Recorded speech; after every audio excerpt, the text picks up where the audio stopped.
Posso fazer? Vamos lá, pode sim.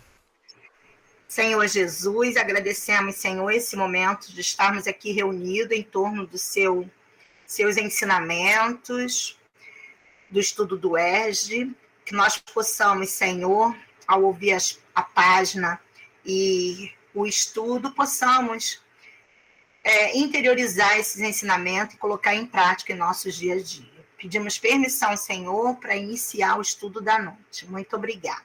Pode fazer. Então vamos lá. É do livro Pão Nosso, da editora FEB, capítulo 54. O versículo. Pelo que sendo chamado, vim sem contradizer. Pergunto, pois, por que razão mandastes me chamar? Está em Atos dos Apóstolos, capítulo 10, versículo 29. Razão dos apelos. É o título da mensagem do livro Pão Nosso, capítulo 54. A pergunta de Pedro ao centurião Cornélio é traço de grande significação nos atos apostólicos.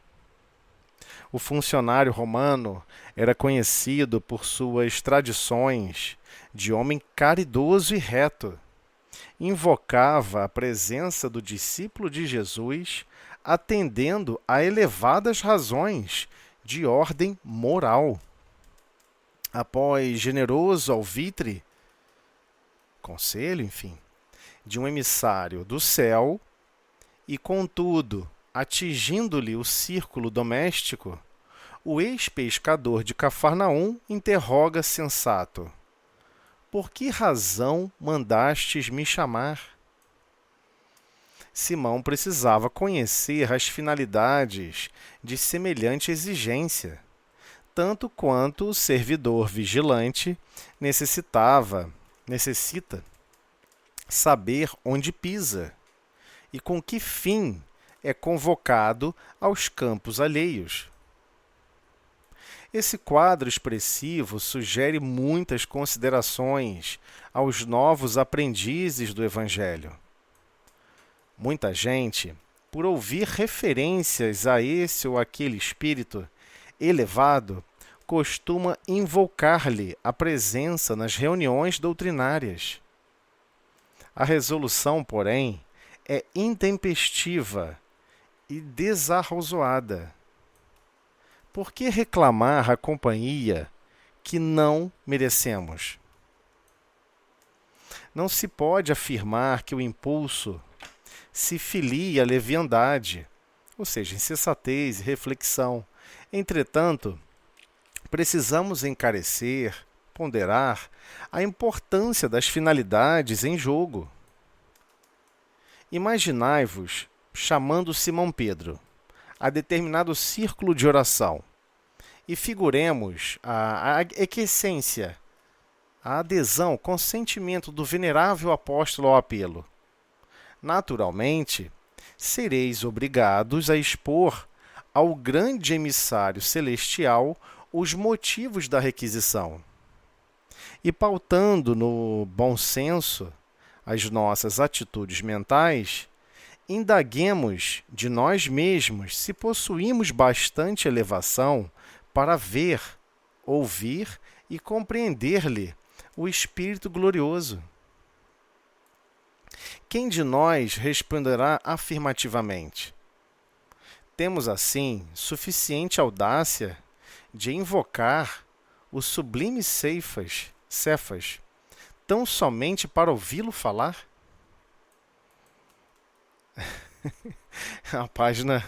Essa página é uma página muito complicada, né? Quer dizer, não tem nenhuma fácil, né? Emmanuel não facilita. Realmente ele tenta trazer para a gente uma versão cada vez que exige mais do nosso mundo íntimo.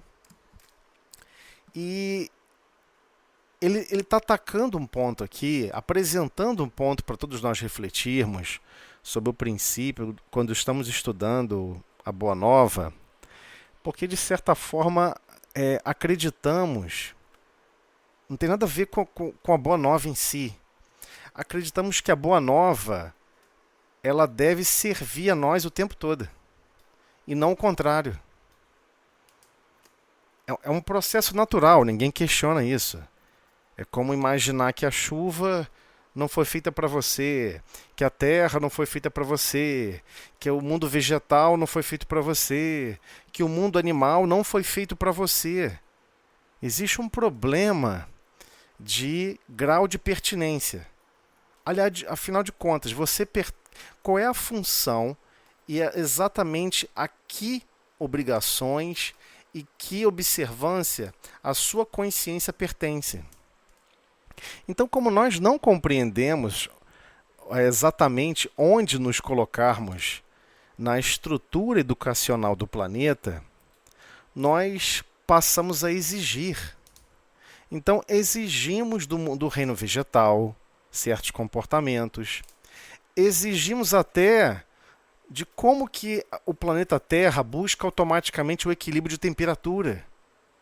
Como que os ciclos de equilíbrio de temperatura ocorrem no planeta. Tem pessoas que pedem a Deus, Senhor, por favor, mande mais chuva. Senhor, por favor, mande mais sol. Senhor... E aí você fica pensando, mas por que a pessoa poderia acreditar que alguém elevado iria transformar o equilíbrio de ciclos de equilíbrios naturais que são orquestrados, planejados e executados, talvez até com séculos de antecedência? Por que isso vai se alterar? Porque você está fazendo uma prece. Então é estranho, né? Ele está começando a questionar para todos nós. Vocês precisam meditar os apelos. Você está apelando para alguém ou para alguma coisa. Por quê? Então, o questionamento é muito profundo. Emmanuel está tratando o assunto aqui com uma certa delicadeza com todos nós, mas basicamente ele está chamando todos nós a atenção para reconsiderarmos. Olha, vocês estão...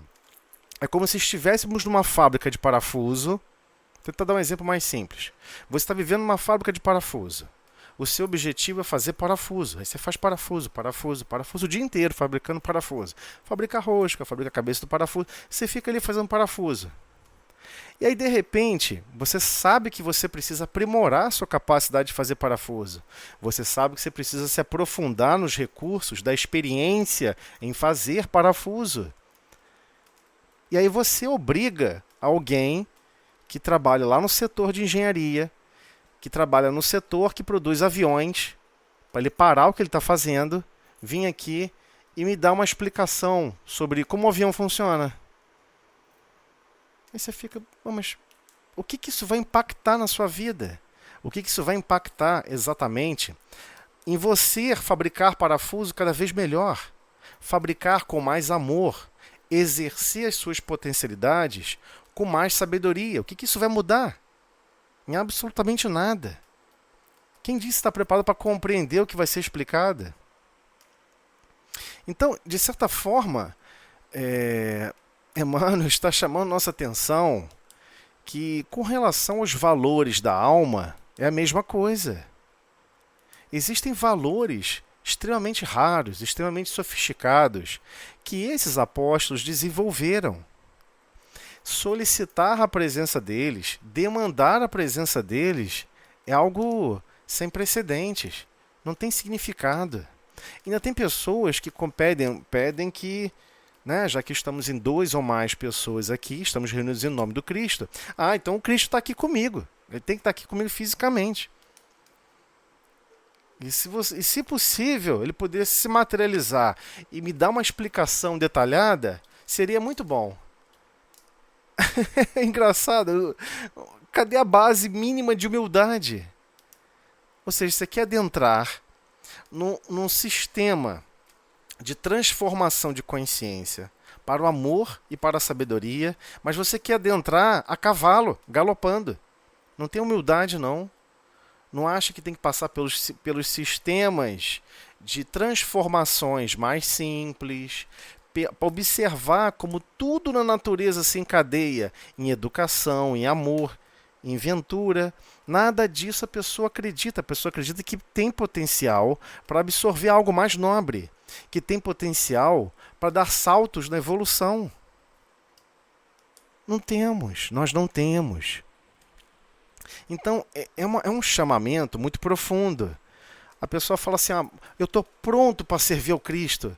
A pessoa pega, como se eu precisasse de alguém falando, você está pronto?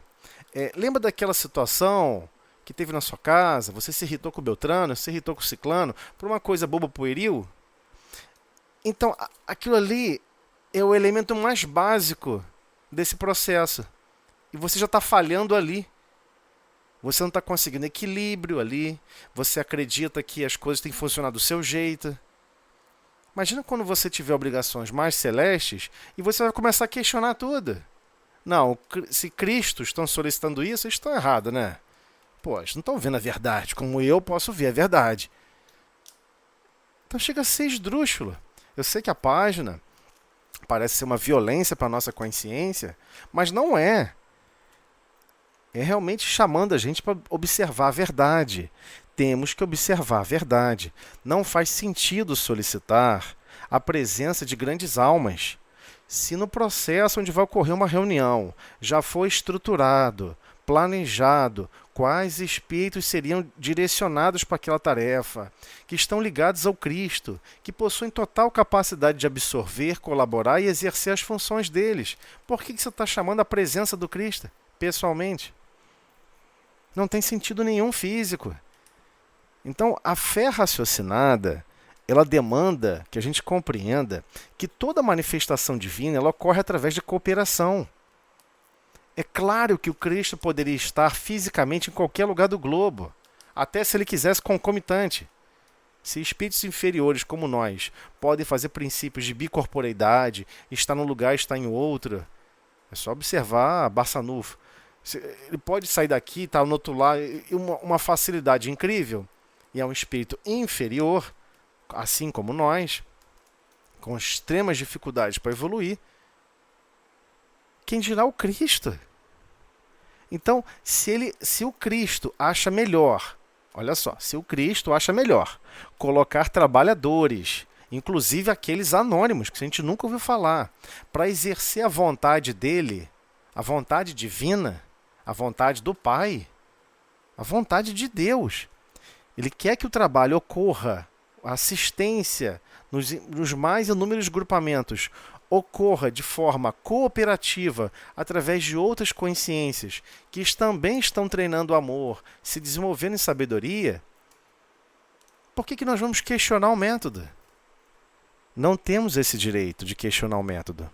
E aí vem um outro aspecto muito importante na página, né? Simão precisava conhecer as finalidades de semelhante exigência, tanto quanto o servidor vigilante. Aí agora uma dica para o servidor vigilante: necessita saber onde pisa e com que fim é convocado aos campos alheios. Então alguém chega assim para você e fala: poxa, fulano, eu preciso muito que você venha aqui em casa. Eu estou precisando de uma grande ajuda aqui e tal, não sei o quê. São os problemas que eu tenho aqui para resolver. São os problemas espirituais que eu tenho aqui para resolver. Hã? Eu é que vou aí resolver? Isso é uma visão, no mínimo, ingênua. Ninguém resolve os problemas espirituais de ninguém.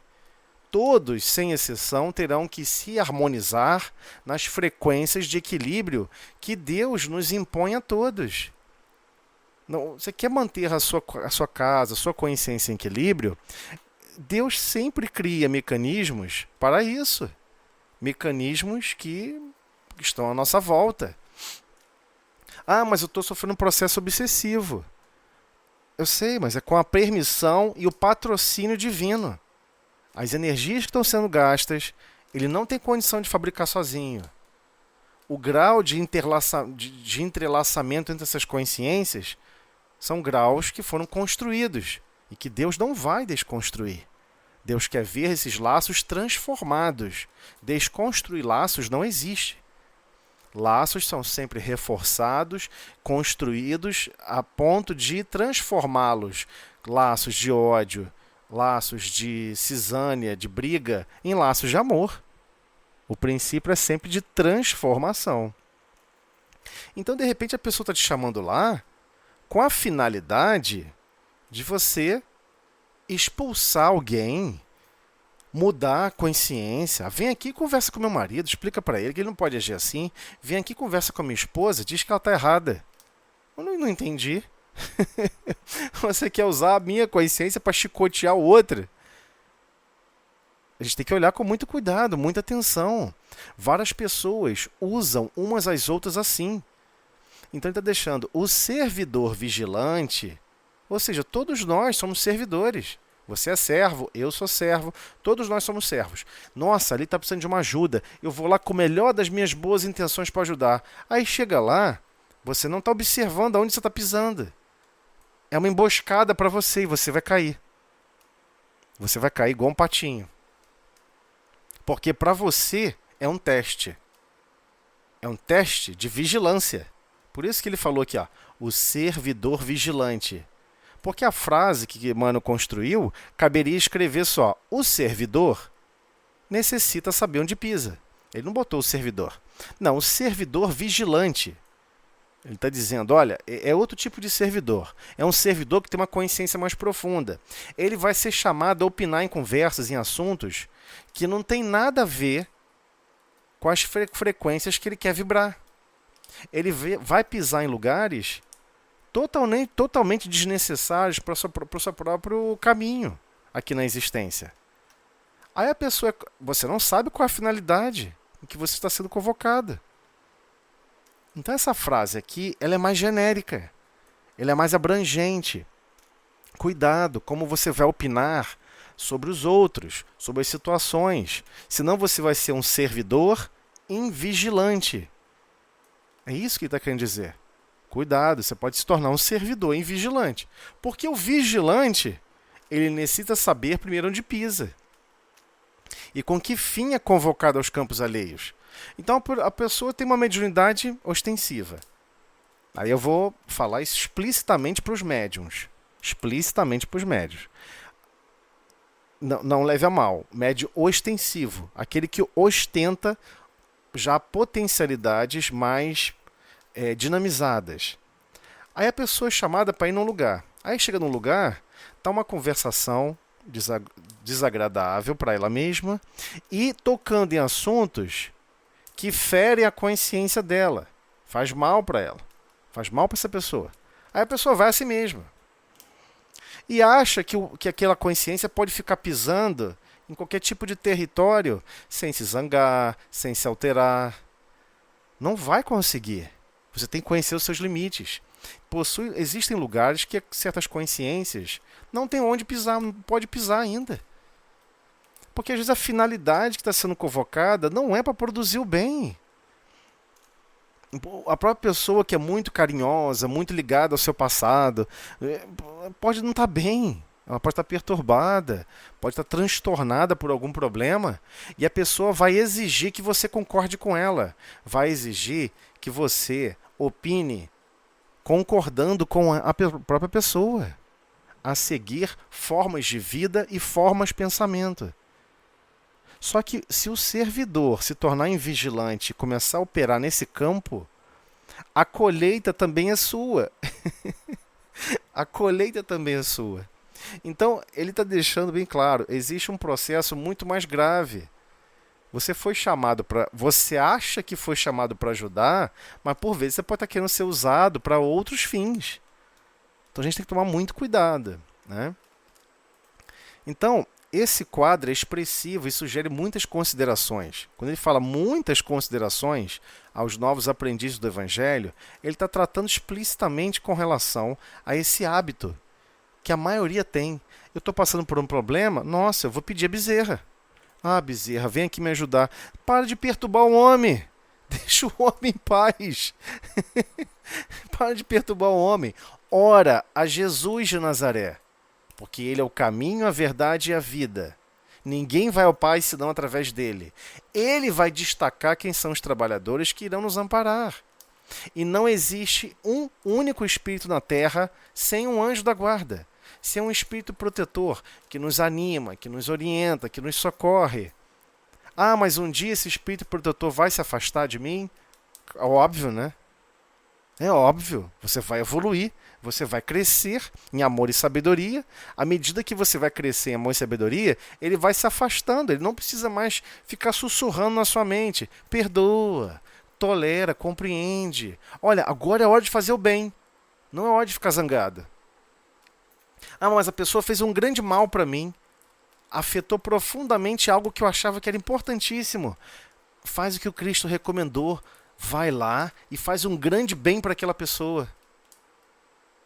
E aí tudo se desfaz. Gente, isso é a receita do Cristo. Quem passou por esse dilema foi o próprio Chico Xavier. Só para vocês entenderem que ficar chateado com alguém é algo que nós vamos nos arrastar durante muitos séculos ainda. Porque nós temos um grau de preciosismo conosco mesmo, com a nossa própria consciência, com a nossa forma de vida. Uma coisa meio sui generis. Você não está aqui para se prender a alguma coisa, você está aqui para se libertar. E toda vez que você reencarna, você cria mais algemas. Então tá lá, Chico Xavier, estava com um cachorrinho dele, que ele achou na rua, começou a cuidar. Ele chegava 2 da manhã e começava a cuidar desse cachorrinho. Então o que a irmã dele achou natural? Poxa, o cachorrinho já está idoso, dando muito trabalho para Chico, eu vou ajudar Chico. Ela foi lá e assassinou, matou o cachorrinho dele. Ele ficou arrasado, ficou muito chateado com a irmã, pela irmã ter feito isso. Emmanuel chegou a aparecer para ele e falou: olha só, Chico, essa mágoa que você está criando uma névoa em volta do seu coração, está criando um ranço difícil de vencer, vai atrapalhar inclusive a reunião hoje à noite. Vai atrapalhar a reunião hoje à noite. Aí ele pega e admite para Emmanuel: eu não consigo me livrar disso. Eu estou com uma dor profunda e não consigo sair dessa situação. Aí ele pega e fala: segue o exemplo do Cristo. Você vai procurar saber o que mais ela deseja. E você vai comprar e presentear ela.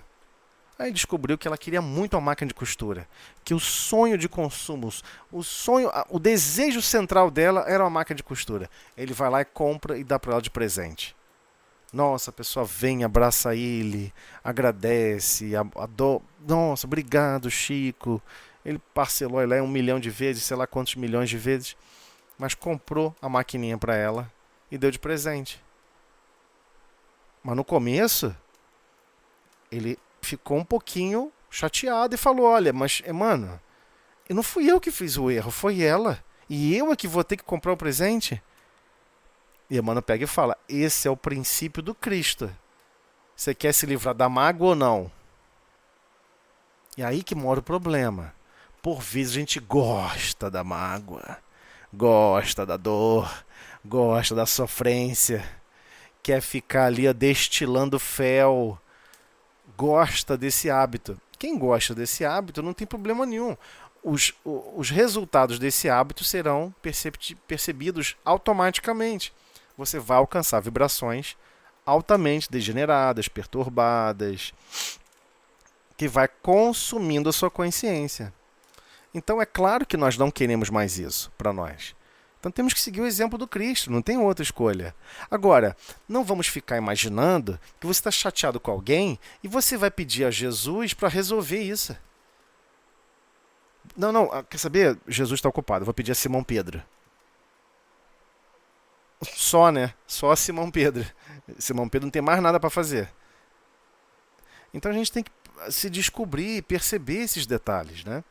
Então, muita gente, por ouvir referências a um espírito superior, costuma invocar-lhe a presença nas reuniões doutrinárias.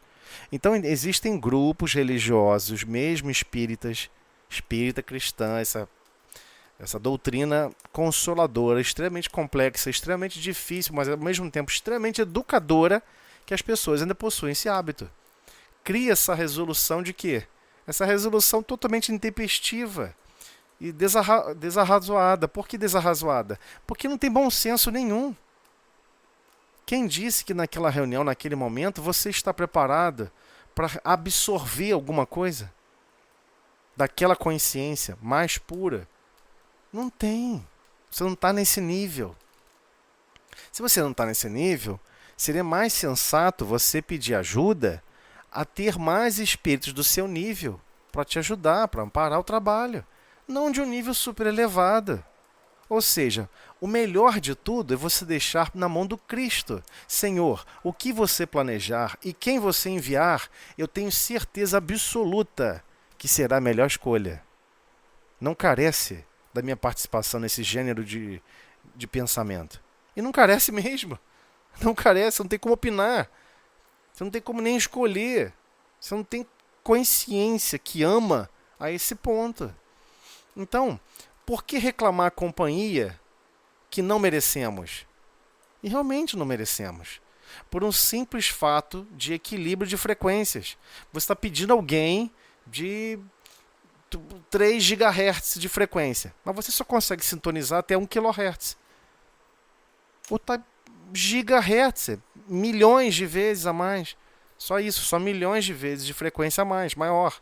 Você quer que ele pare de vibrar naquela frequência para te agradar. É um pedido estranho. Então não se pode afirmar que esse impulso se filie à leviandade, ou seja, a um princípio de insensatez e reflexão. Entretanto, precisamos encarecer, ponderar a importância das finalidades em jogo. Qual é a finalidade? Para que fim? Não, eu vou... Aí, por que ele está pedindo isso para você analisar as finalidades? Porque você vai começar a questionar a sua própria consciência. Ah, eu queria tanto que o Cristo estivesse aqui. Para quê? Vou dar um exemplo melhor. Um exemplo mais terra a terra. Você começou a estudar cálculo. Começou a estudar matemática, né, equações lineares, tal, álgebra. Começou a estudar um pouco mais de álgebra. De repente, você quer invocar o espírito de Leibniz. Você quer que Leibniz apareça aqui para você, que é o criador do cálculo. Cálculo avançado, né? Cálculo que trabalha em engenharia, em física, em química, em matemática, em cálculos muito mais avançados. Você quer que ele pare o que ele está fazendo para vir aqui te explicar uma dúvida que você tem numa integral, uma dúvida que você tem numa derivada. Meu Deus, pega o livro e vai ler. Ele vai chegar para aparecer para você, ó. Isso aqui seria melhor você ler esse capítulo, fazer esses exercícios. Não, você não pode me explicar agora não, hein? Mas você quer que ele te explique o mesmo básico que está escrito no livro e que você quer ouvir da boca dele e não do livro. Então a finalidade aqui em jogo é que você quer você quer subjugar um poder maior do que o seu. A finalidade em jogo é essa. Eu quero subjugar essa pessoa ao meu desejo central. Eu quero ouvir da boca dele. Não entendi. Está no livro escrito porque você não pode ler. Então, nós temos um pouco disso ainda. E é um processo de orgulho profundo. Ah, eu quero ser educado pelo Cristo. Quem? Não, por ele, pessoalmente. É sem sentido nenhum. Ou seja, existe N estações de treinamento, N estações de trabalho. Não, você acha que nenhuma dessas estações está à altura da sua capacidade, do seu potencial. Não, quem tem que vir te explicar tudo é o Cristo. Porque o Cristo vai me entender melhor, né? Então a finalidade em jogo não é o processo de educação e transformação em si. O que está em jogo é ser agradado. E a pessoa não percebe que esse princípio é um princípio de orgulho profundo, arraigado, costurado em condições extremas. Né? Já viu com as pessoas assim, você dá uma explicação, olha, isso aqui é assim, assim, assim, assado. Aí a pessoa não te escuta, porque a pessoa não te valoriza, não valoriza a sua opinião. Aí ela escuta a mesma frase, a mesma resposta de uma pessoa que é altamente respeitada e tem representatividade, mundialmente conhecida. Ah, fulano diz isso, explicou assim, assim, assado. Mas fulano, eu falei exatamente isso para você, assim, assim, assado. Não, você não falou desse mesmo jeito. Esse é um problema da nossa alma. É um problema que você vai detectar, que todos nós detectamos, que a nossa alma tem um defeito grave, um defeito que não é de fábrica. É um defeito que nós fomos desconstruindo. Nós fomos construindo uma funcionalidade fora do padrão divino. O padrão divino é a humildade. O padrão divino é reconhecer que todos que estão à nossa volta estão evoluindo para o Pai, mas igualmente podem nos brindar com ensinamentos, com experiências. Temos que valorizar as experiências dos outros. todo espírito que está pensando no progresso geral de todos em conjunto tem condições de colaborar conosco. Por vezes, quem vai mais nos dar exemplos maravilhosos são as pessoas mais simples. São os raciocínios mais simples. Porque não é só raciocínio, é experiência de vida. Ele está vivendo aquela realidade que ele está falando. Ele não está elucubrando, criando teorias. Ele está vivendo o que ele está falando. Como é que isso não vai ser maior? Não é melhor e maior? É claro que é. Mas vem, às vezes, uma consciência que não progrediu suficientemente. Mas naquele aspecto, naquele assunto que você estava conversando com ele, ele já está desenvolvendo aspectos que você ainda não consegue desenvolver. E o Cristo acredita, e não só acredita, como tem certeza, que essa convivência vai beneficiar os dois. Vai beneficiar os dois.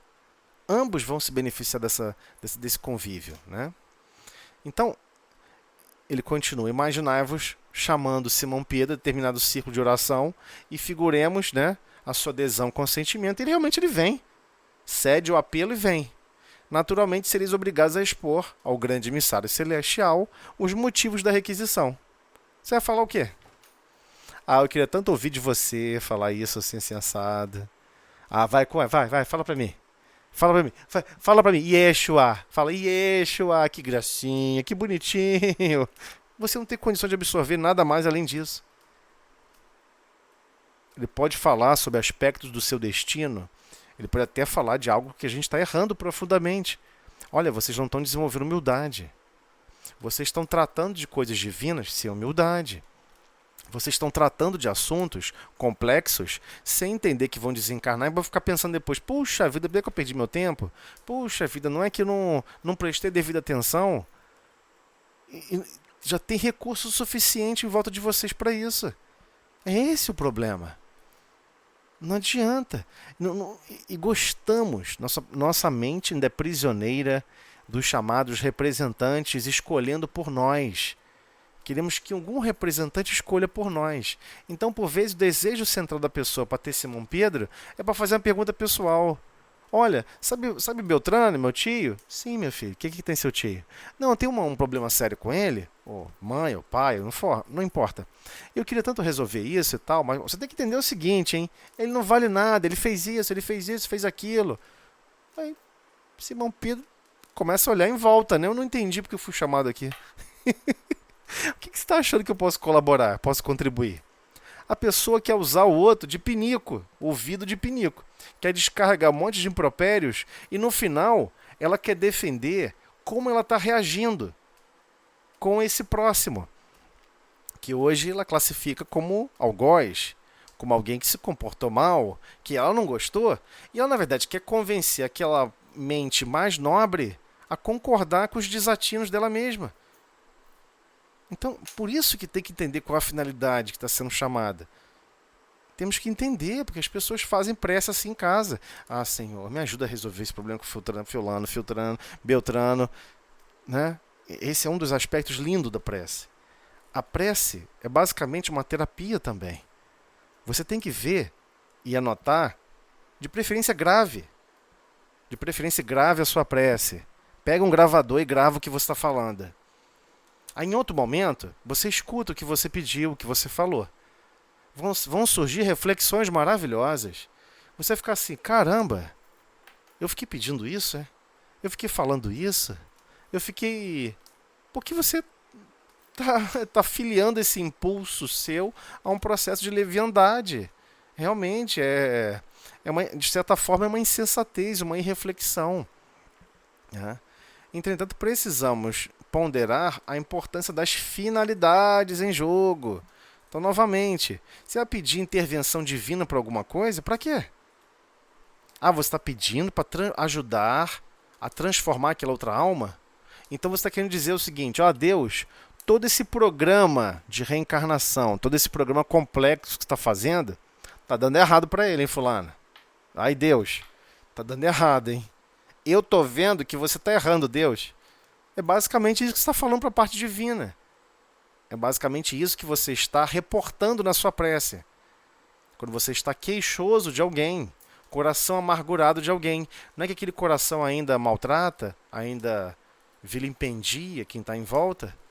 Ué, mas e daí? Então, você na escola de matemática, você nunca errou uma tabuada? Então, quando você está escrevendo um texto, você nunca escreveu uma palavra errada? É esse o problema. Né? O que nós estamos pedindo e solicitando? A presença desses grandes emissários. A transformação, recursos para você auxiliar a transformação de todos?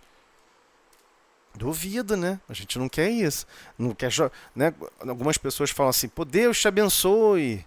As pessoas não sabem o que estão falando quando falam isso. Porque as bênçãos divinas são recursos para você trabalhar em prol de todos. Ele basicamente está dizendo assim, ó, Deus te abençoe, que Deus coloque mais potencialidades em você para você servir ainda mais, absorver mais problemas, mergulhar em complicações mais profundas e ajudar a gerar luz e recursos salutares para todos. É isso que você está desejando para o outro.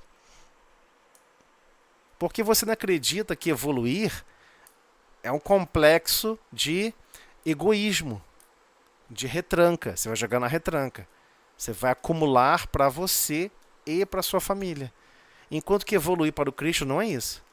Você vai se potencializar, vai sair do conforto do lar para amar e servir em situações extremamente degradantes.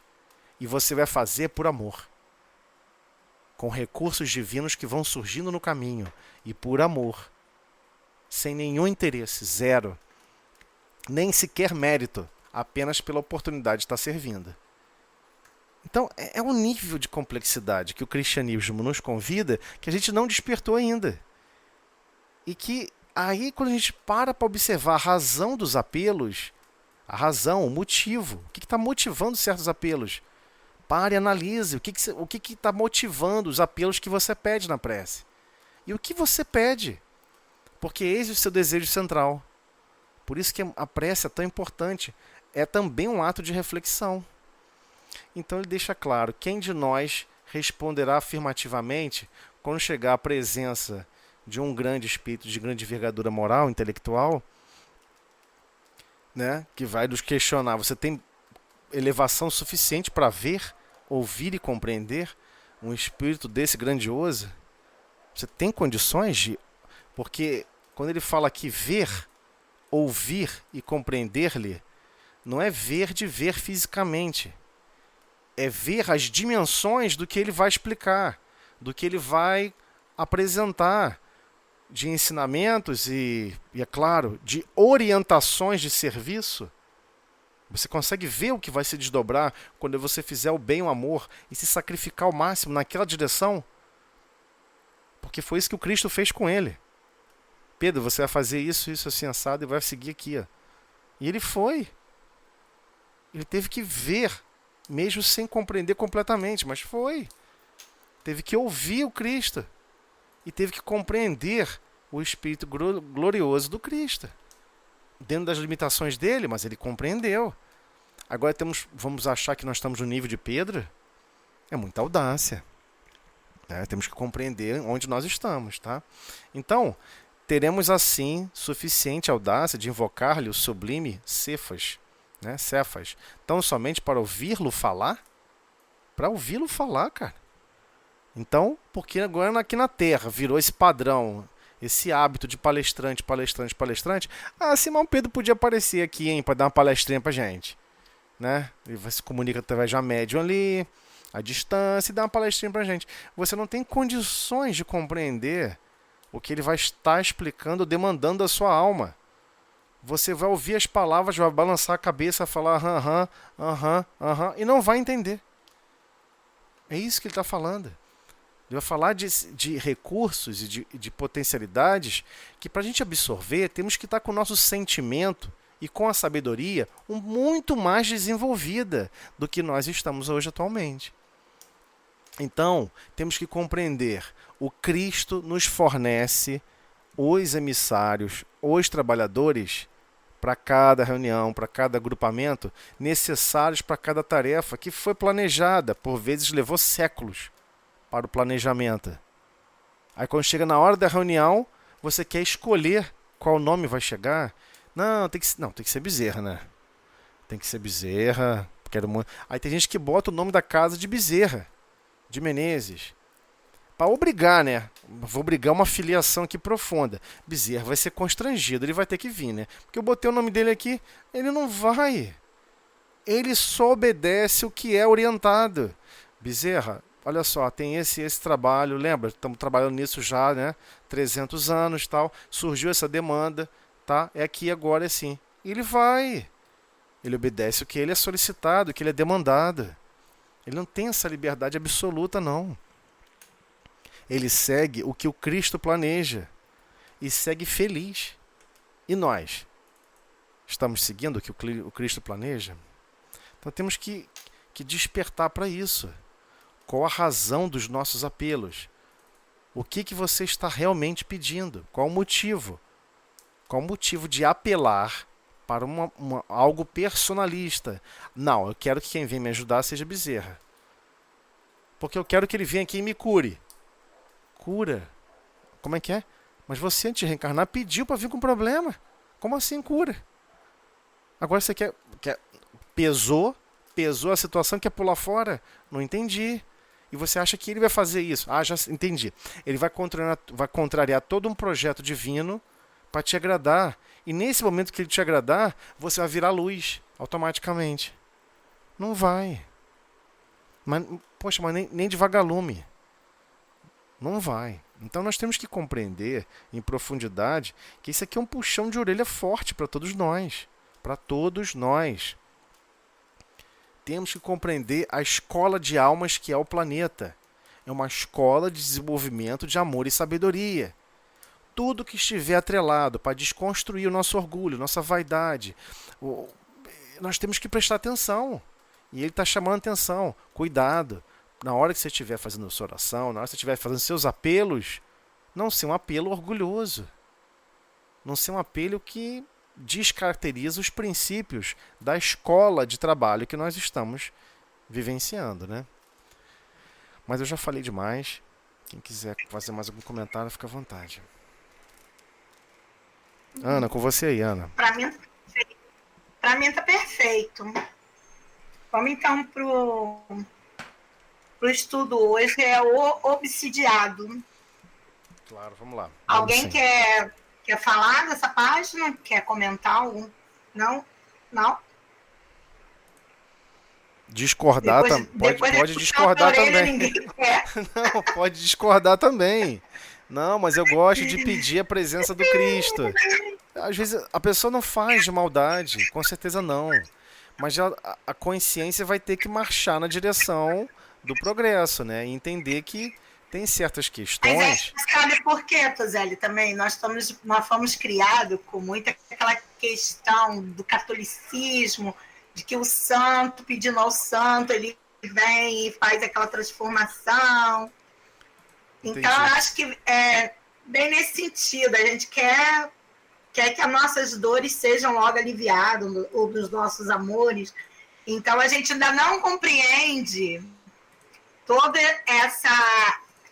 essa ação educativa, né? Sim. A gente ainda não compreende. Então, mas por vezes estamos nos comportando como alguém na escola. Ah, Senhor, eu quero muito que você me ajude aqui na hora da prova. Na hora de fazer o exercício, que vai valer nota. Ué, mas por que você não pediu ajuda enquanto estava estudando pro assunto? Para você aprender mais, para você se desenvolver mais. Ah, não, só quando chega na hora da prova é que você está pedindo que não exista prova. Não tem sentido, né? Eu tô perdido aqui. Você podia me ajudar na página?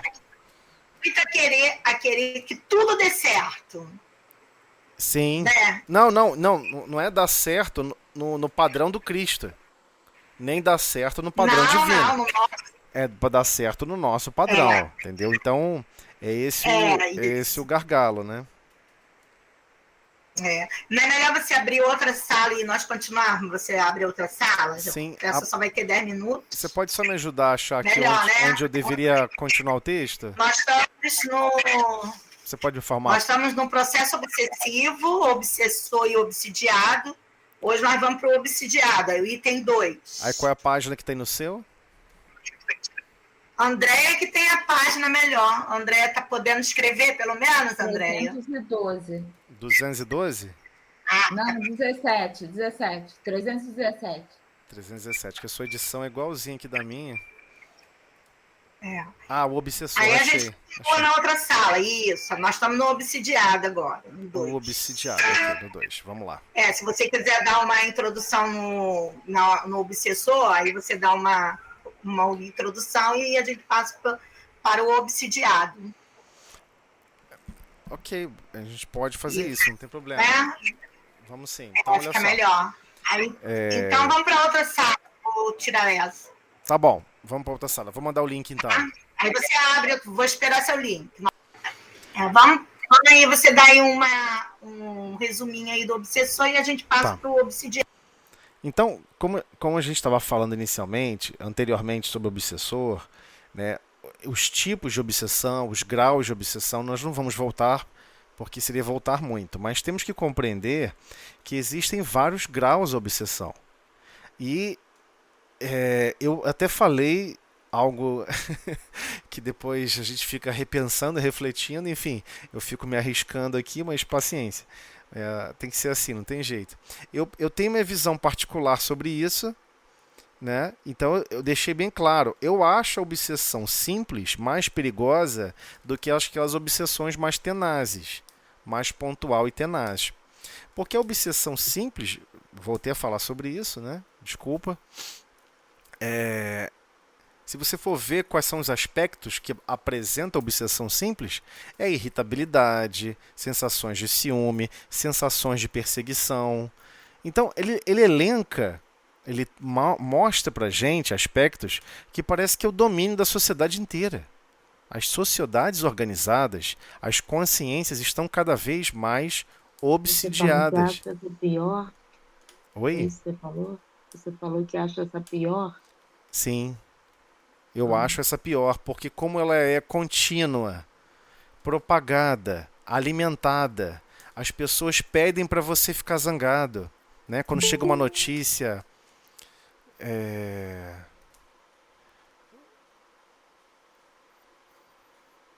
apareceu a mensagem aqui, não entendi nada. Apareceu outro André aqui. Não, é que eu tô voltando pro computador. Ah, vou tá desligar ok. aqui. Não, tá ok, tudo bem. Então, o que acontece? É encarnada. Ah, tá ok. Tudo bem, sem problema. Como tem o processo de obsessão, é o processo, na verdade, de conscientização. Nós somos seres, somos almas, somos espíritos imortais, e essas almas imortais, elas estão interligadas em um projeto divino de grande impacto, onde esse projeto divino requer a participação do nosso coração, da nossa consciência, na sua melhor condição, com o seu maior zelo, com o seu maior compromisso de afabilidade e doçura, com a sua maior afinco para gerar o que você tem de melhor. É isso. Então, mas aí eu vou perceber alguém que está perturbado, desequilibrado. Mas se você está mais equilibrado, por que não perceber isso e auxiliar? Porque esse é o papel da obsessão simples. Você animar uma consciência que ama mais, que perdoa mais, que compreende mais. Aí o que acontece? Quando você entra na esfera de pensamento das pessoas mais perturbadas, você se perturba junto. E começa a fornecer caminhos para perturbações mais pontuais, para processos mais pontuais. Então, parece que depende mais da gente mesmo de sair dali, né?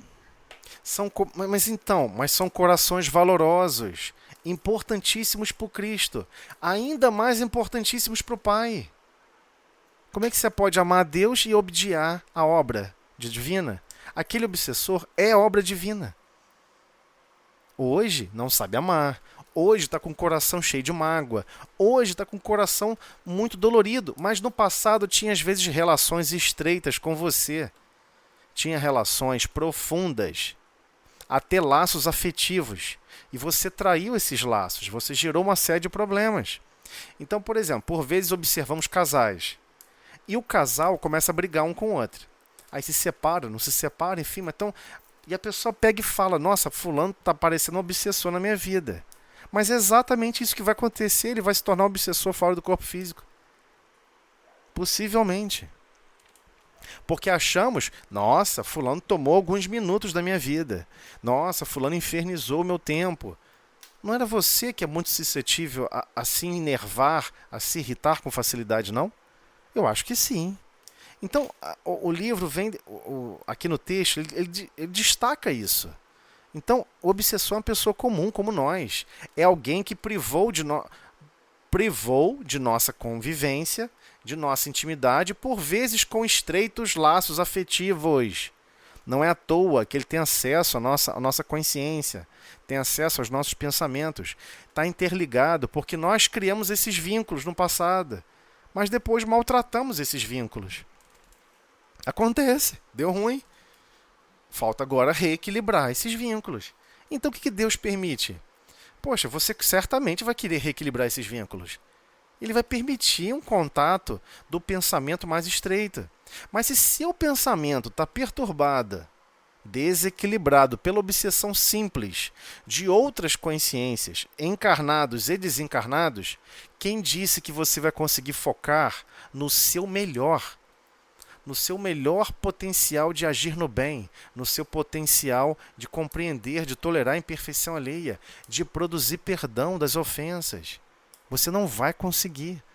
Você vai achar que tudo bom ainda presta. Você vai entrar no jargão popular da atualidade. Tudo é bom e nada presta. O planeta é maravilhoso, mas para mim não está dando. E é isso. A gente vai sucumbindo a nossa consciência a desfiladeiros desequilibrados. E hoje é patrocinado isso. É patrocinado, estou falando sério. Hoje em dia, a mídia patrocina esse recurso. Os conceitos midiáticos é para atender a maioria. Então, se a maioria está perturbada, você acha que vai vincular o quê? Informações de crescimento moral? Crescimento intelectual? Não, vai vincular informações mais desequilibrantes, que vai ter maior o que? Consumismo daquele pensamento, consumismo daquela imagem, né? Então, só para entender isso, né? Os maus espíritos são aqueles que ainda não foram tocados de arrependimento.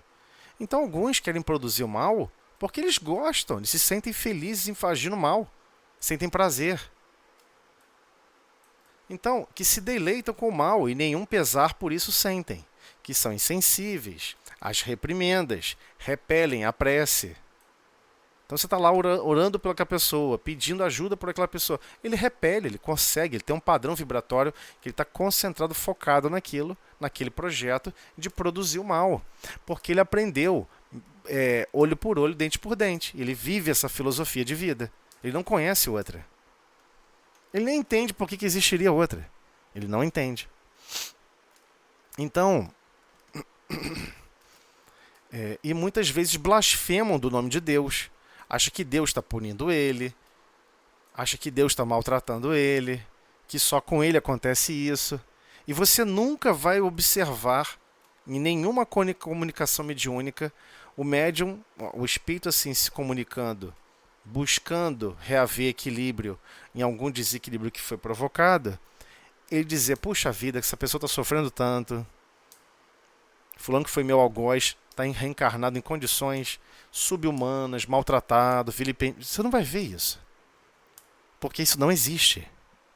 Deus não te pune. Deus não te chicoteia. Isso é do nosso psiquismo adoecido.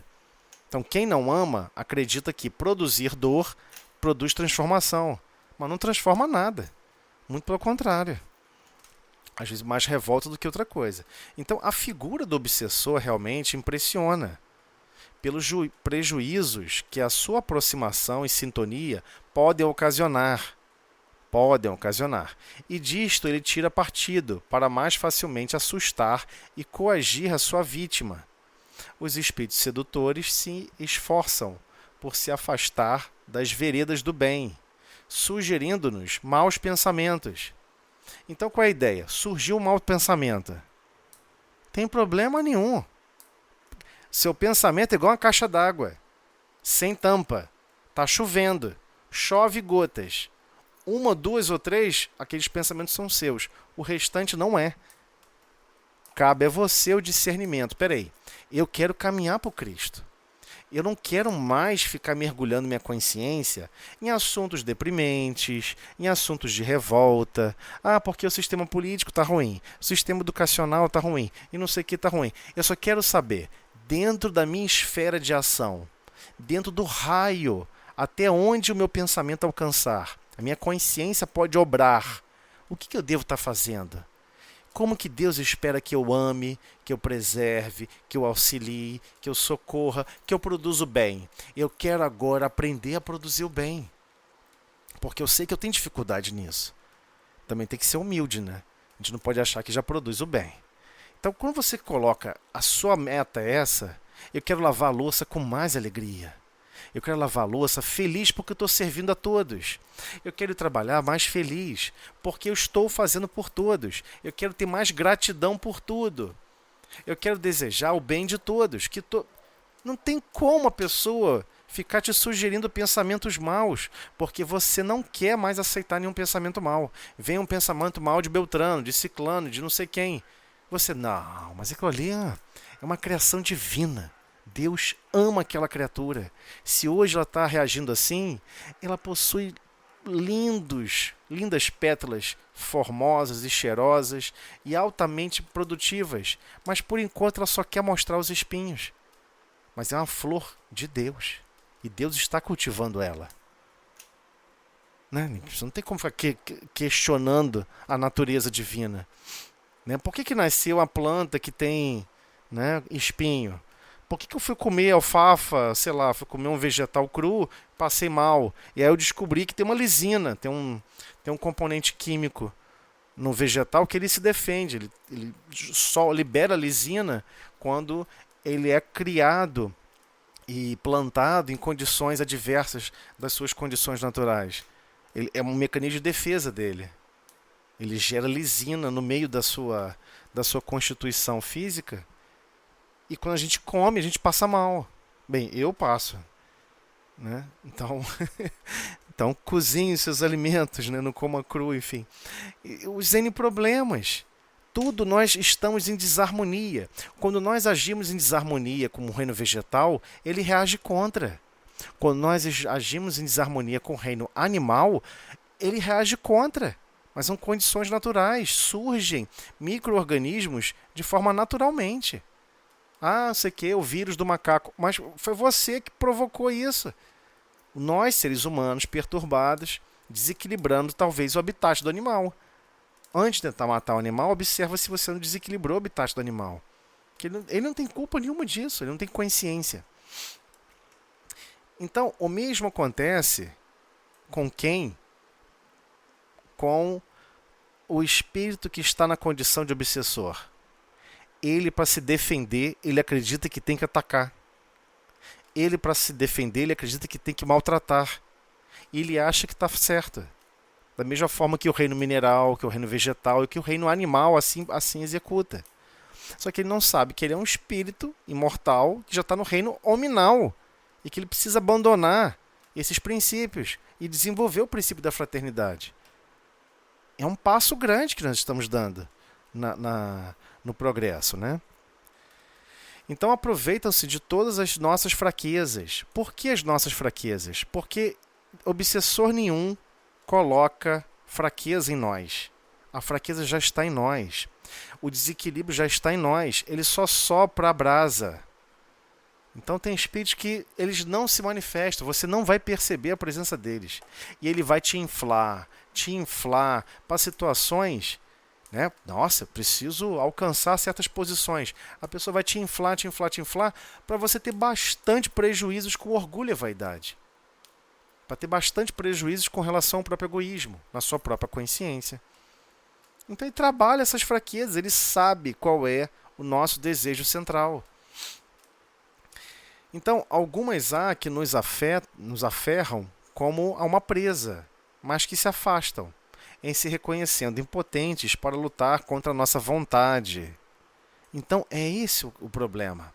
A nossa vontade ela é muito limitada. E aqui, a vontade, temos que lembrar, a boa vontade. E aqui, claro que a vontade não é... Gente, vontade aqui não é vontade de comer, vontade de tomar banho, vontade de sair. Não é essa vontade, não. É a chamada força de vontade. Eu vou fazer isso. E acabou. Você vai fazer isso. Já fez planos assim? Não, eu vou fazer isso. Aí você vai. Dá tudo errado. Pneu do carro fura, não sei o que, a chave quebra, não sei o que, some, não sei o que. E você fala, mas eu vou. Agora que eu estou sentindo o desafio, agora eu vou ter as últimas consequências. O nome disso é força de vontade. Força de vontade. Porque a palavra vontade passou a ter significado próprio, né? Então, o que está falando aqui de vontade é força de vontade. Meu Deus, cadê sua força de vontade de querer progredir? No bem, no amor, na afabilidade, na doçura, nos rastros naturais que a benevolência gera. Afabilidade, doçura. Temos que persistir nesse caminho. Não entre em processo de críticas de ninguém. Quer criticar alguém, quer gastar tempo criticando, critique a si mesmo. Anota no fim do dia o quanto que eu não consegui perdoar hoje. O quanto que eu não fui compreensivo. O quanto que eu não fui tolerante. Amanhã eu vou melhorar. Amanhã eu vou ser mais tolerante. Amanhã eu vou produzir um bem muito maior. Mas eu tenho que ficar caçando um bem? Não, tudo que está à sua volta já está solicitando isso de você. Levanta, arruma a cama com muito mais carinho, com muito mais zelo do que no dia anterior. E feliz de ter braços e pernas para fazê-lo. E é outro, você começa a entrar numa tônica de vida diferente, você começa a se sentir diferente. Você fica mais agradecido de tudo e sempre desejando o melhor de todos. É esse o padrão da Boa Nova. É esse o padrão da Boa Nova. É isso que o Cristo vem nos convidar. Viva assim. Transpira a sua alma assim. Porque a alma respira, a alma transpira esses sentimentos, esses valores. Esquece os outros de azedume, de zangação, de achar que vai transformar as coisas à sua volta com rebeldia, com revolução, com isso, com aquilo. Deixa isso para os outros. Foca no teu. Né? Então, voltando agora para o obsidiado. Né? A doutrina espírita nos informa... desculpa que aqui é o item 2, tá? Quem tiver com o livro em mãos, o obsidiado, item 2. A doutrina espírita nos informa que, antes de tudo, o obsidiado é vítima de si mesmo, sendo descrito no dicionário como importunado, atormentado, perseguido. Segundo a Joana de Ângeles, prisão interior, cela pessoal, nesse capítulo, né? Onde grande maioria se mantém sem lutar por sua libertação, acomodada aos vícios, cristalizadas nos erros. Então você começa a compreender que todos nós... É igual, por exemplo, você querer estudar sobre as psicopatias, né? Essa parte psicológica, e aí você vai perceber que tem certos assuntos que eu sou um pouquinho meio psicopata, assim. Eu tenho umas ideias fixas, eu acho que não tem que mudar a minha ideia, eu acho que a minha ideia é mais certa. Mas esse é o problema. É justamente esse o problema. Quando nós nos acomodamos aos nossos vícios, quando nós nos cristalizamos, cristalizada nos erros, nós cristalizamos aqueles erros e achamos que, por exemplo, não, eu estou no meu direito de falar assim e maltratar aquele outro coração, porque aquele outro coração errou comigo, eu tenho que maltratar aquele outro coração. Você está totalmente cristalizada, ou seja, a sua estrutura psíquica não quer mudar. Não quer mudar. É normal, acontece. Todos nós somos assim. Então, por vezes, o Espiritismo já nos facilita compreender isso, né? Por vezes nos é fornecido mecanismos de despertamento. Então, na hora de acordar desse sono, esse sono que fica embriagando nossas consciências. Por vezes você tem um projeto a desempenhar de produzir um bem muito grande. Por exemplo, você acha que foi fácil para Arigó assumir lá que iria dar apoio e ser médium de Dr. Fritz? Claro que eles se conheciam, havia todo um projeto, mas chegou aqui, ele amarelou para o projeto. Foi perseguido, foi preso. Quem quer isso? Não quer. É porque a maioria quando fica ouvindo notícias de quem foi Dr. Fritz, a maioria não entende isso. Dr. Fritz fez coisas horríveis, coisas impossíveis de descrever no passado, com milhares de pessoas, talvez até milhões. Coisas assim, absurdamente absurdas. Mas a pessoa acredita que estava no caminho certo. É para um bem maior. Eu vou maltratar 1 milhão para salvar 1 bilhão. Mas você vai se tornar um monstro, cara, maltratando 1 milhão. Isso não vai fazer bem para você, não pode ser nesse caminho. Aí a pessoa cisma de querer traçar esse caminho. Somos todos nós. Ele não é diferente de cada um de nós. E o que a espiritualidade superior fornece para ele? Né? Estamos na reunião de estudo, a gente tem que observar essas obras, esses fenômenos de um olhar mais amplo. O que a espiritualidade superior fornece para ele? Ele ajudar e amparar todos. Ajudar e amparar todos. Você vai fazer um processo de apoio, de amparo, e muitas das suas vítimas vão estar nesse bojo, e parentes dessas vítimas vão estar reencarnadas, precisando da sua assistência, e você vai assisti-los. Aí você vai ficar com raiva de alguém que está ajudando a tua mãe. Tua mãe acabou de reencarnar, está toda estrupiada, ele foi lá, curou a tua mãe. Ou seja, vínculos de dívidas de amor. É isso que Deus quer no mecanismo de progresso. Que estejamos preparados a exercer a nossa doação do nosso coração para gerar vínculos de amor. É assim, não tem jeito. Então, vamos lá. Obsidiados. Cada um deles traz consigo um infinito de problemas que não sabe precisar. O obsidiado é o algoz de ontem e que agora se apresenta como vítima. Ou seja, nós agimos mal e agora somos chamados a corrigir. Totalmente natural. Sendo que você mesmo planejou isso. Você mesmo concordou com o projeto. Não, fica tranquilo. Quando chegar lá, eu vou procurar até doar, sabe? Eu vou ser um profissional assim, assim, assim. E nas minhas horas vagas, eu vou me doar para amparar certos grupamentos. Vou servir, vou amar. Fica tranquilo. Eu vou reaver esse tempo perdido. Eu vou reaver esses corações. E tudo é planejado. Chega aqui, o que a gente quer fazer? Quer comprar uma casa, quer comprar uma outra casa não sei aonde, quer viver só para si mesmo. E para mais ninguém.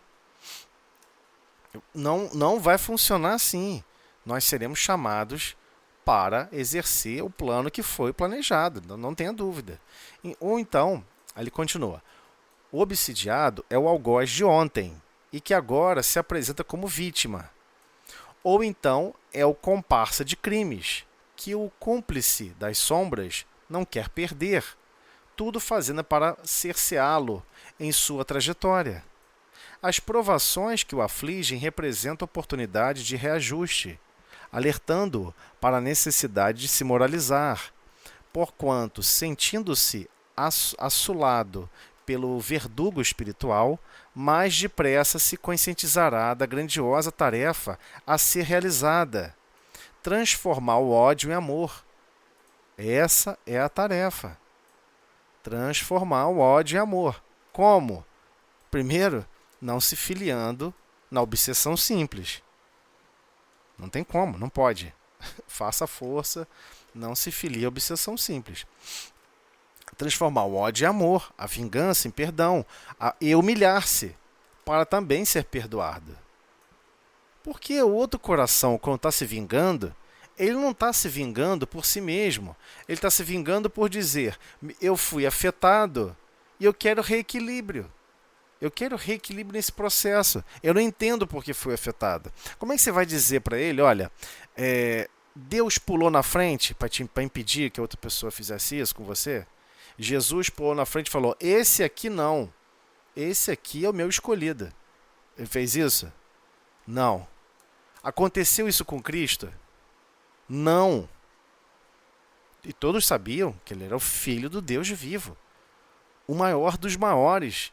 Você não vai encontrar nessa galáxia, talvez só no centro da galáxia, alguém com uma envergadura superior à do Cristo. Você não vai encontrar.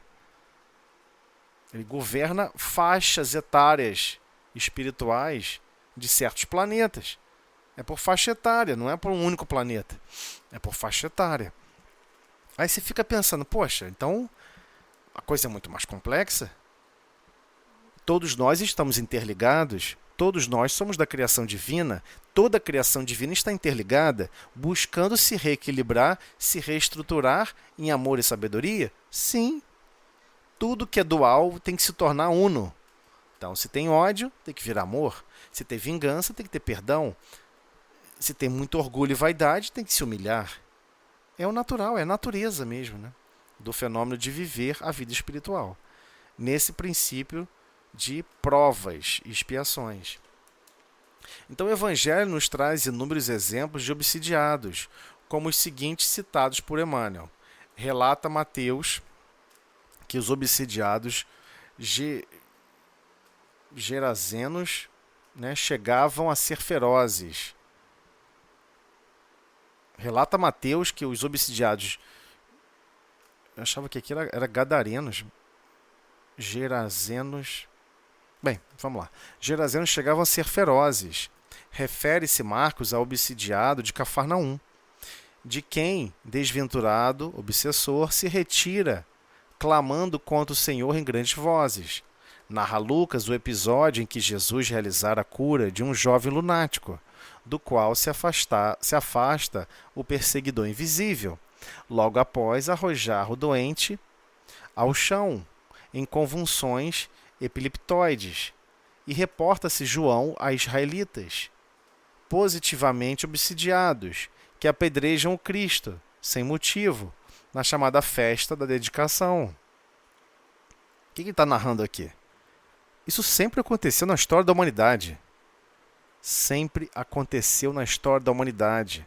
Nunca deixamos de estar interligados uns aos outros, porque fazemos parte da criação divina, no gênero, na estação, na interligação chamada espíritos que estão animando consciências humanas. Temos um grau de interligação. Não reconhecer essa ligação chega a ser infantil. Estamos interligados uns aos outros. Sim, todos estão interligados. Tem até uma fala muito bela da cultura indiana, né, que fala que todos somos, cada um de nós somos como fosse algumas pedrinhas, tipo pérolas. E que no meio dessas pérolas há um furinho. E ali passa uma linha quase que invisível, mas que une todos aqueles corações, todas aquelas consciências. E que é a ligação essencial ao entorno do divino, ao entorno de Deus. Então, várias estruturas religiosas reconhecem essa ligação. Igualmente o Espiritismo. Em nenhum momento o Espiritismo nega essa ligação. Todos estamos interligados uns aos outros. Esse é o princípio. Não vamos evoluir sozinhos. Evolução é em grupo. Ninguém fica para trás. Ninguém. Né? Então ele continua. Eu lembro nós também conversamos sobre a imperfeição moral, que nós que damos abertura a partir da nossa imperfeição também, né, Tuvé? O orgulho é uma porta aberta para esse processo, que já que nós sofremos a obsessão simples o tempo todo, quando algo desencadeia uma obsessão mais uma obsessão de subjugação ou fascinação, que nós já vemos nesse processo e não trabalhando essa imperfeição moral, né?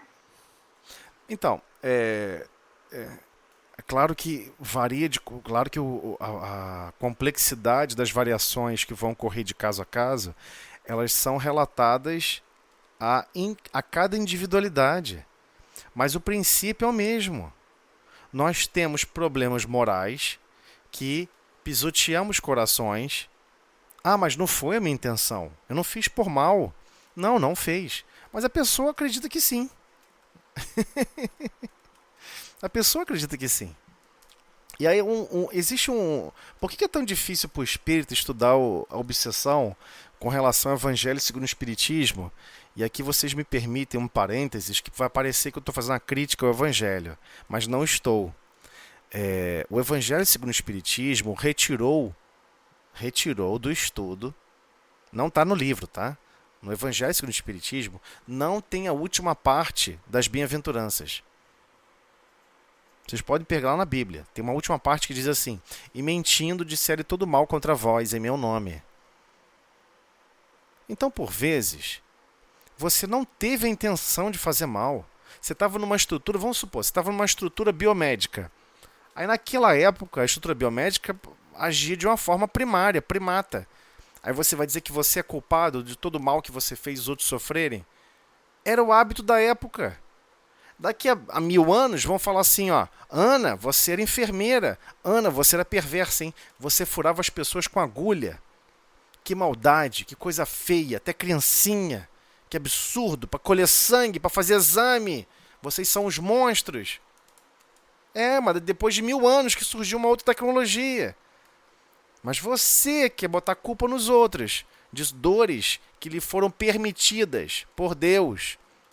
Você está entendendo o problema? Não é que aquela consciência que você que estava como enfermeira furando as pessoas para poder tirar sangue, não era você que era perversa. No máximo você era insensível, não refletia adequadamente, mas quem disse que o seu móvel principal era o mal? Não era o mal. Não era para produzir mal. Mas, por consequência natural, o outro coração está em chamas de ódio, em chamas de pavor. E ele possui uma ligação conosco. E aí todo mundo fica achando que, por ele ter uma ligação conosco, ele está nos perseguindo. Não, ele está implorando: me ajude a me reequilibrar. Me ajude a trazer minha consciência de novo para Deus. Meu Deus, não tem essa leitura. E o que você vai fazer? Você vai cumprir o que Jesus te pediu. E mentindo, disserem todo mal contra vós, em meu nome. Você vai dizer assim: você tem toda a razão. Eu sou a fonte de todos os seus sofrimentos. E eu estou aqui para te ajudar. Vamos caminhar junto e isso vai se resolver. Não vai ficar assim. Mas não é verdade. Você naquele período só fazia o que você aprendeu com outros, porque era a prática do planeta. Era a prática do planeta. A maioria dos desencarnados que reclamam da prática do planeta. O cara roubou, foi preso, foi enforcado. 1 vez, 2 vezes, 3 vezes. Culpa do planeta. Vocês são um bando de insensíveis malvados. Meu amigo, você sabia que se você fosse roubar, você iria ser enforcado. Não, agora ele vai perseguir o juiz. Sabe por que ele perseguiu o juiz? Porque o juiz lavrou aquela sentença. Era o hábito da época. O que você vai fazer?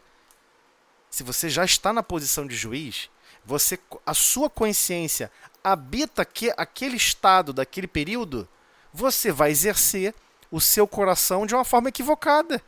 É totalmente natural, faz parte do aprendizado. A revolta também é natural, porque você acha que sua dor é maior do que a de todo mundo. Você está entendendo? Ambos os lados estão exacerbados. Ambos os lados estão com os joelhos cansados e desconjuntados. Ao invés de buscar o Cristo para poder buscar e se reequilibrar e ir para a luz, a pessoa quer pegar lama, arremessar lama e destruição. O espírita não pode entender dessa maneira. E não é assim que o espiritismo observa o processo de obsessão. Quem assim observa é porque o coração nosso ainda não ama. Nós ainda não amamos.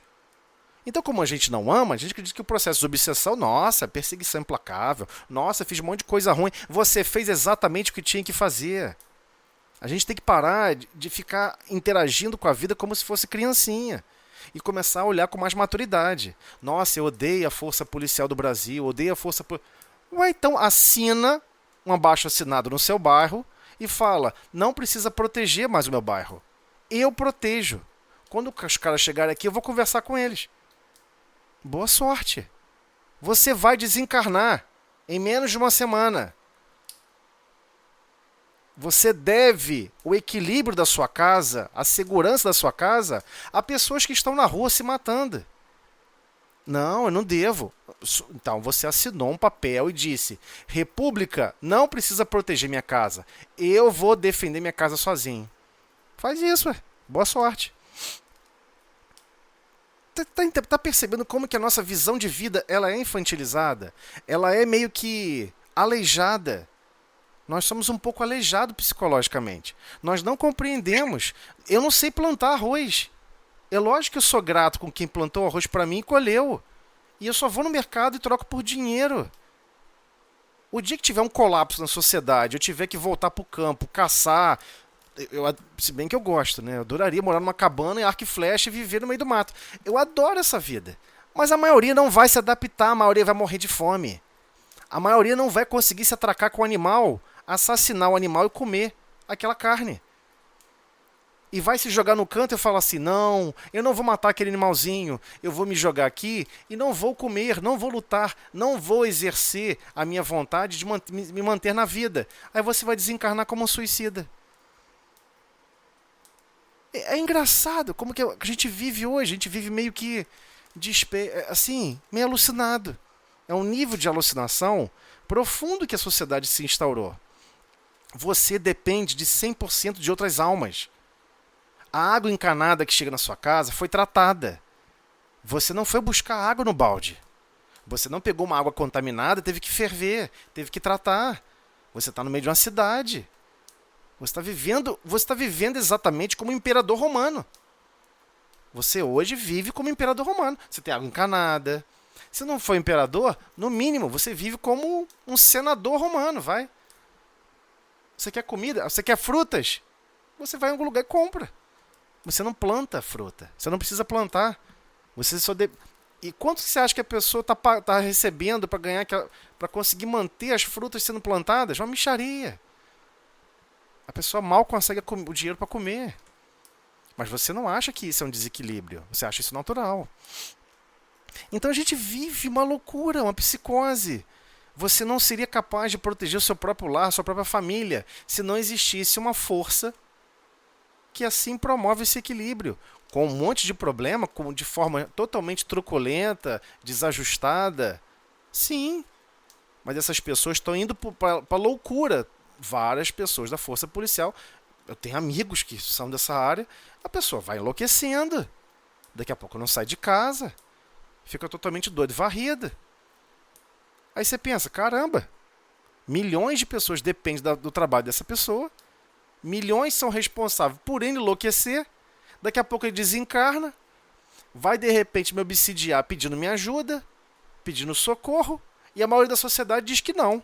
Isso foi por escolha dele. Que maluquice é essa? Pô? Nós recebemos benefícios do sacrifício do outro. É óbvio que vamos ter que trabalhar e amparar para reequilibrar aquela consciência. É o mínimo que nós podemos fazer. E essas pessoas que nos obsidiam são pessoas que possuem alguma ligação profunda conosco. Então, por vezes, era um amigo de trabalho, era um colega, era um vizinho, era não sei o quê. E aí depois passou um problema danado, o que você faz? Você vira as costas para a pessoa. O que Deus faz? Reestrutura o seu destino para você reencontrar essa pessoa e você poder ofertar o seu coração com amor, com compreensão, com brandura, com afabilidade, com doçura. Aí não, você quer mergulhar na obsessão simples que o planeta vibra. Você acha que não, eu tenho que transformar o mundo, eu tenho que me revoltar, eu tenho que transformar o mundo pela revolução. E começa com os mesmos pensamentos de Judas Iscariote. Judas era um revolucionário. Ele acreditava na revolução. Ele queria implantar o cristianismo pela imposição, pela força. Não funciona assim. O projeto divino não é esse. O projeto divino é que você aprenda a fazer o bem, se desenvolva em fazer o bem. Aonde? No seu raio de ação. No seu raio de atividade. E é isso. E busque mais coisas. Ah, mas eu sou advogado. Caraca, então doa algumas horas da sua semana pro bono. Ah, mas eu sou médico. Meu Deus, doa algumas horas da sua vida para ajudar outras pessoas sem pensar no mecanismo de troca financeira. Faça por amor. Aproveita. Porque é por isso que você está nessa atividade. Não é porque você é inteligente, não. Você só se tornou médico, só se tornou advogado, porque ele foi patrocinado esse recurso. Está sendo patrocinado para você exercer com mais amor. Então, se coloque à prova. Ame mais. E é por isso que a obsessão chega, gente. É para nos despertar. E que a gente possa mentir para nós mesmos. Eu devo ter sido um crápula, um miserável. Mas não é mentir para ficar parada. Porque é para mentir em nome do Cristo. Por vezes você não fez nada disso por crueldade e por maldade. Fazia parte do sistema que todos faziam. Todos, sem exceção. Então a gente não pode ficar imaginando que a obsessão é um processo punitivo divino, porque não é. Ele é um chamamento. Você está deixando parado dentro do seu mundo íntimo recursos de amor, recursos de sabedoria, que você podia estar dinamizando outras consciências, e você resolve não usar, ou só usar em benefício próprio. Você não foi criado para isso. Você foi criado à imagem e semelhança divina. O que quer dizer isso? Você foi criado para refletir a luz divina. Por isso a imagem, nas devidas proporções do que você já conseguiu desenvolver de amor e sabedoria. Agora, se Deus está patrocinando obsessões, Ele tem certeza que existe recurso de amor e sabedoria dentro de você que você não está usando. É por isso que a obsessão chega mais intensa. Tem esse recurso e você não está usando. Tem o recurso, realmente, de amor, mas você fica animando o ódio. Tem recursos de perdão, mas você fica pensando também em vingança. Tem recursos de humildade e você só pensa em coisas de orgulho pessoal. Meu Deus, sem o Espírito guia que te guiou aqui na Terra, você não falaria português, não aprenderia a andar tão rápido, não se facilmente se engendraria em certas profissões extremamente complexas. Você foi guiado, você foi amparado minuto a minuto. Para quê? Para produzir orgulho em você? É óbvio que não. Tudo está interligado. Não pode observar a obsessão sem observar o anjo da guarda. Se você fica pensando assim, poxa, esse anjo da guarda, né? Mandou mal, né? Eu fiquei orgulhoso à beça porque eu me tornei médico. Eu me tornei médico por culpa dele. Ele que me estimulou a desenvolver essas potencialidades e até me ajudou a ensinar, a fazer exercício, a aprender conceitos fora do corpo físico durante a noite. É culpa dele, não é minha, não. Não, é culpa sua. Como você se sentiu? Quais foram os sentimentos que você animou quando você estava com esse conhecimento disponível para exercer o bem e você não exerceu? É esse o problema. O negócio é mais complexo. Né? O próprio texto aqui do Esdras, por ser muito recortado, e eu não gosto de alguns recortes que é feito, não traz para a gente a versão mais pura que a doutrina espírita enxerga da obsessão. A obsessão é um resultado de corações que não amam. Qual o reflexo, qual a consequência natural de corações que não amam? Outros corações chateados. Essa é a consequência. É isso que a gente aprende com o processo de obsessão. E depois você fica vendo que a pessoa fica perto um do outro, você vai vendo que a pessoa vai comentando. No fundo, ela está esperando que o outro faça o oposto. Ela está aguardando ser amparada, ser animada. É isso. Ah, mas não, isso acontece porque Deus está punindo. Punindo? Deus?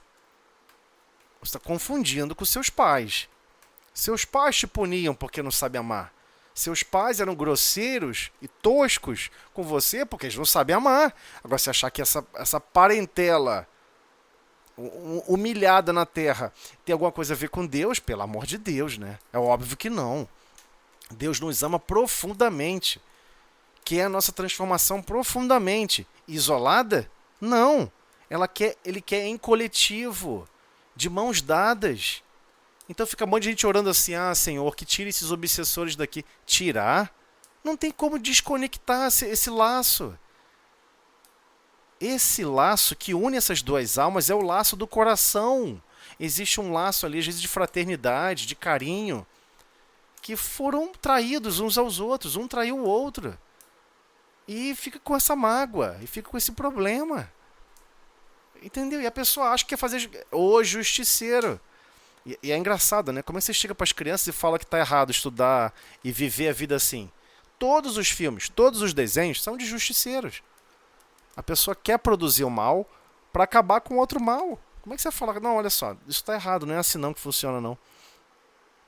É difícil explicar a boa nova do Cristo. É muito difícil explicar.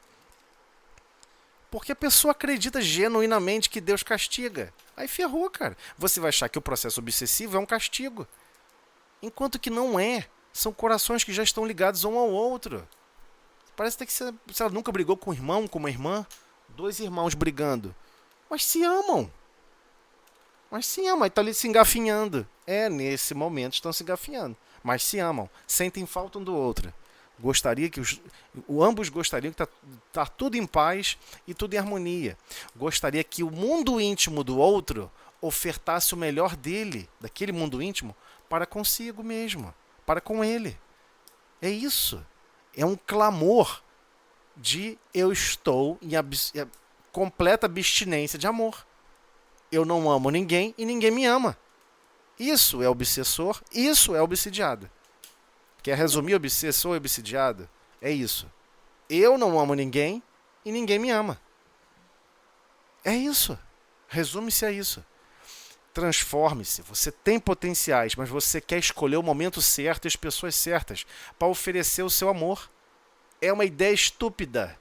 Você tem que usar e ofertar o seu amor, a sua compreensão, a sua tolerância, o seu perdão sempre para todos.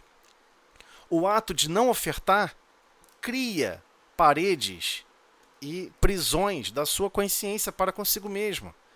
E você pode cair em processos de auto-obsessão. Já ouviram falar de auto-obsessão? Aí você fala, mas não tem um terceiro? Não tem um segundo agente? Não tem uma vítima? Claro que tem. O coração que não ama, maltratando a si mesmo. É óbvio que tem. Então o gargalo é sempre esse. Quem é o obsessor, quem é o obsidiado? Não importa se é vítima, se é algoz, isso é tudo palhaçada. Quem julga isso é Deus, não somos nós. Mas a pessoa deve ter feito alguma coisa no passado para merecer isso. E fica um monte de gente. Aí a pessoa chega na mesa mediúnica acusando, você fez isso, fez aquilo outro, fez aquilo outro. E daí? E daí? Não muda nada. Era a estrutura da época. Você duelou comigo, você me assassinou. Meu amigo, deu ruim, né? Já era. Eu era assim, né? Hoje talvez não faria isso com você. Talvez, né? Dependendo, não sei. Então, é isso que a gente tem que despertar. É óbvio que os hábitos do passado, mais doloridos, mais absurdos, vão ser requisitados para equilíbrio. Mas você vai querer equilibrar não por culpa, por necessidade de amar, por necessidade de produzir o amor, de produzir o perdão, de produzir recursos salutares divinos. Você quer ser um produtor de recursos divinos. Você não quer mais refletir a consciência coletiva que odeia, que zanga, que não sei o quê. Você só quer refletir a consciência divina. Só quer refletir o amor. É esse o exercício. Então, para você ter ideia, isso sempre existiu. Né? Relata Mateus que tinha obsidiados. Relata não sei o quê. O outro lá, o Gadareno, né, que foi onde Jesus está aqui, que tenho eu contigo, Senhor. Nos chamamos muitos, não sei o quê, um monte de nome doido. No final, o que o cara queria fazer? Ele pediu para tomar uma manada de porcos. Aí você fala assim, né, hoje em dia você vai olhar para a Bíblia e vai falar, Jesus foi perverso, hein? Sabia que os porcos iam morrer e deixou de propósito. Vocês nunca pararam para pensar nisso? Vocês devem ter parado para pensar nisso, né? Em algum momento. Ele pede autorização para tomar manada de porcos. E é claro que o Cristo sabia que eles iam tomar e iam pular o precipício. Porque eles estavam totalmente enlouquecidos. Eles não conseguiam se libertar da necessidade de produzir o mal. Eles estavam com o vírus totalmente tomado, alucinado de mal. Mas um mal estranho, né? Que conseguiu reconhecer Jesus de Nazaré. Que tenho eu contigo, Jesus de Nazaré. Que estranho, né? Em um momento é perturbado, no outro é a consciência profunda. Que história é essa? A gente tem que parar e analisar isso com mais cautela, com mais cuidado. Obsessão não é o que você percebeu, mesmo nos textos da doutrina espírita. Porque você percebeu os textos sem amar. Você ama, então você vai ler de um jeito. Você tem sabedoria, então você vai ler de outro jeito. É isso que acontece com a gente. A gente lê sem amor e sem sabedoria. Pensa o pior do pior. Eu fiz mal a Beltrano, ele vem atrás de mim pra... Como assim vir atrás de você, pai? Ele vem atrás de você cobrando amor do seu coração. Ele não vem cobrando nada com relação ao passado para reequilibrar, não. Ele mesmo, uma hora, vai perceber. Nossa, se eu tivesse sido essa posição de médico, essa posição de advogado, essa posição de juiz, eu tinha feito até coisa pior. É isso que a nossa consciência não quer revisitar. Todos que nós acusamos, fulano fez isso comigo, foi um monstro para mim. Mas se você estivesse na posição dele, você seria um monstro 10 vezes pior. Então é o sujo falando mal lavado. Mas o que o Cristo pede? E mentindo, disserem todo mal contra vós, em meu nome. Não é para ficar guerreando quem está certo e quem está errado. É para dizer o seguinte, meu amigo, não importa o que aconteceu. A culpa é toda minha e eu vou fazer o possível para ampará-lo, amá-lo, socorrê-lo. Você não está sozinho. Vamos caminhar juntos para o Cristo. Vamos transformar essas sensações de ódio, esses domínios de ódio em bem, em amor. Vai dar certo. Sabe por quê? Porque é Cristo, sempre dá certo. O projeto dele nunca deu errado e nunca dará. E acabou, é isso. Não tem mais o que ficar imaginando. Porque as pessoas, quando começam a estudar sobre isso, a pessoa se deprime. Já vi pessoas que estavam tristes, que começaram a ler sobre obsessão, ficou mais triste ainda. Eu falei, olha só, você está lendo com o coração errado. Você não está lendo com o coração de quem ama. Todos esses princípios são princípios de amor. Mas como amor? Aquela pessoa está zangada e Deus permite uma ligação profunda comigo? Você não está entendendo. Ele sempre esteve em ligação profunda com você. Nunca. Aí no momento que ele está mais sofrendo, com mais necessidade, você quer abandoná-lo? Você abandonaria ele? Mesmo que sendo uma situação onde ele classifica que você é culpada. Aí você fala, sim, então que eu seja o culpado. Não tem problema nenhum. Mas vamos tirar o seu coração dessa lama. Como eu também não quero meu coração nessa lama. Não adianta você ficar nessa, poxa, eu sou tão culpado, tão horrível. Deixa eu mergulhar numa lama. Deixa eu cavar um buraco no chão e mergulhar numa lama. O que isso muda o fato? O que isso é lei de progresso? Nada. É esse o ponto dramático, né? Então vamos para oração. Só falta um pedacinho, que dá até pena, mas aí não vai dar tempo. Não quer não? A gente fecha aqui um minutinho. Vai. Pode ir, desculpa aí. Entre os que lhes comungam a estrada, surgem obsessões e psicoses diversas. Sim, nós temos psicoses diversas. Nós conversamos com alguém por 10 minutos, a gente consegue tirar a paz de alguém. Você consegue alterar uma pessoa que está em paz e extremo desespero. Sim, nós temos psicoses diversas. Maria de Magdala,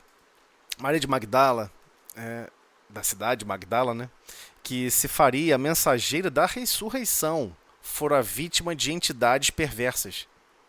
Olha isso, hein? Pedro sofria de obsessão periódica. Judas era enceguecido em obsessão fulminante. Caifás mostrava-se paranoico. Pilatos tinha crises de medo. No dia da crucificação, vemos o Senhor rodeado por obsessões de todos os tipos, a ponto de ser considerado pela multidão inferior a Barrabás, malfeitor e obsesso vulgar. O que ele está querendo dizer com isso? A multidão que gritou Barrabás gritou por um processo obsessivo. E por último, como se quisesse deliberadamente legar-nos preciosa lição de caridade para com os alienados mentais, declarados ou não, que exameiam no mundo, né? enxameiam no mundo, o divino amigo prefere partir da terra na intimidade de 2 ladrões que a ciência de hoje classificaria por cleptomaníacos pertinazes. Não é assim que Jesus observa aqueles 2 ladrões. Mas a gente classifica como ladrão, condena, maltrata, dependendo da legislação do país, enforca, arranca a cabeça. É um problema sério, né? Aí você faz a nossa prece final, que aí é para a gente fechar. Vamos lá. Senhor Jesus, Mestre de infinita amor e misericórdia, agradecemos, Senhor, por estarmos observando um pouco mais sobre os teus ensinamentos de amor e de sabedoria, a chamar, a clamar pela nossa consciência. Ama um pouco mais, compreenda mais, perdoa mais. Estamos todos na mesma escola evolutiva. Dai mãos uns aos outros. Sejamos fraternos uns com os outros. Não animemos mais a consciência para crítica, para zangação, para ira. Dá-nos força, Senhor, para que possamos sempre exercer a boa vontade e a coragem de nos desafiarmos a nos libertar desses miasmas que nós mesmos cultivamos. Essa prece, Senhor, pedimos permissão para terminar o estudo da noite.